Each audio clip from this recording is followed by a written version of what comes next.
नमस्ते प्रणाम। मेरे यूट्यूब चैनल पे आप लोग का स्वागत है। और देखिए, मैं आज एक सुनाने जा रही हूँ कृष्ण भगवान का जन्म सोहर गीत। ये आप लोग सुनिएगा और ढेर सारा प्यार दुलार आशीर्वाद जरूर दीजिएगा और गाना को ज़्यादा से ज़्यादा शेयर करिएगा। बहुत सुंदर गाना गा रही हूँ मैं, कृष्ण जन्म सोहर है। सुनिएगा आप लोग और ढेर सारा प्यार दुलार आशीर्वाद भरपूर दीजिएगा प्लीज़। आप लोग से मेरा रिक्वेस्ट है। और मेरा गाना जैसा लगेगा आप लोग कमेंट में ज़रूर बताइएगा। कमेंट छोटा सा ज़रूर करिएगा। देखिए गाना बहुत सुंदर सुना रही हूँ। भादो के अष्टमी के रतिया तारोहणी ना क्षेत्र तारोहणी ना क्षेत्र न हो कान्हा जाना में है कंस के जलियाता देवकी के कोखियाता देवकी के कोखिया हो। भादो के अष्टमी के रतिया तारोहणी ना क्षेत्र तारोहणी ना क्षेत्र न हो कान्हा जाना में है कंस के जलियाता देवकी के कोखियाता देवकी के कोखिया हो।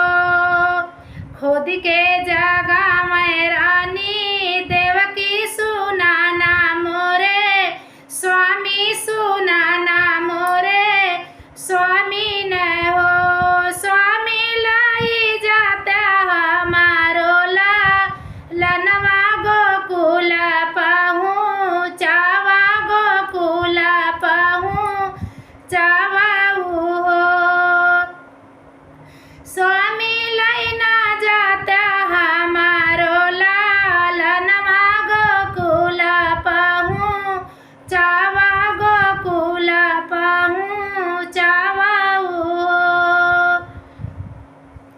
जऊ जानी पई है भैया कंस बीरना भैया कंस न हो। स्वामी छीनी लई है गोदी से ललनमा पटकी मारी डरी है पटकी मारी डरी है हो। स्वामी छीनी लई है गोदी से ललनमा पटकी मारी डरी है पटका मारी डरी है हो।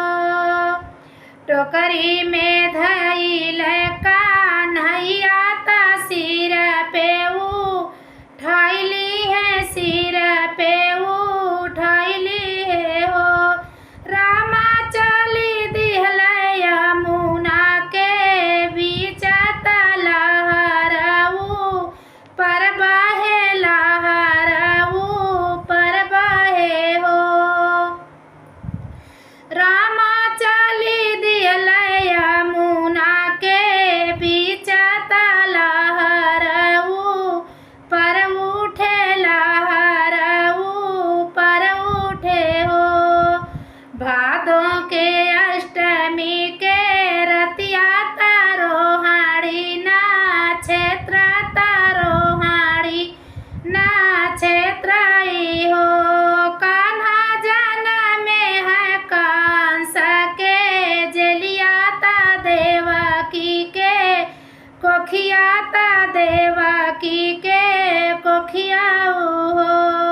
कान्हा जी छुए जब चारनिया ताये मुना घटैला गई जमुना घटैला गई हो।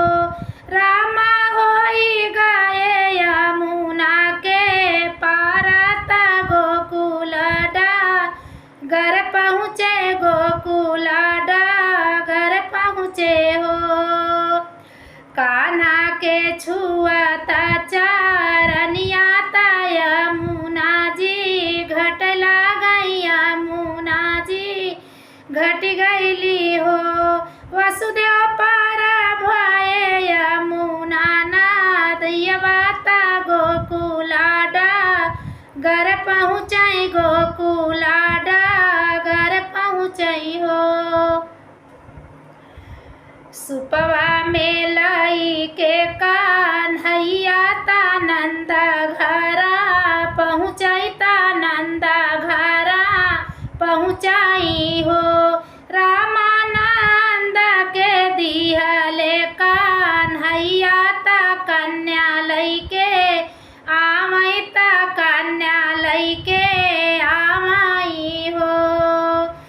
रूपवा में लाई के कान्हैया नंद घरे दिहलता नंदा जी के दिहलाई हो।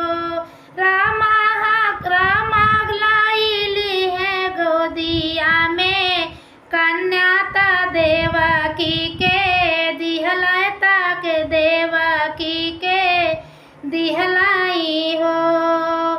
भादों के अष्टमी के रतिया तारोहाड़ी ना क्षेत्र तारोहाड़ी ना क्षेत्राई हो। रामा जन्म में है कान रामा जन्म में है कान सके जेलिया ता देवकी के कोखियाऊ हो।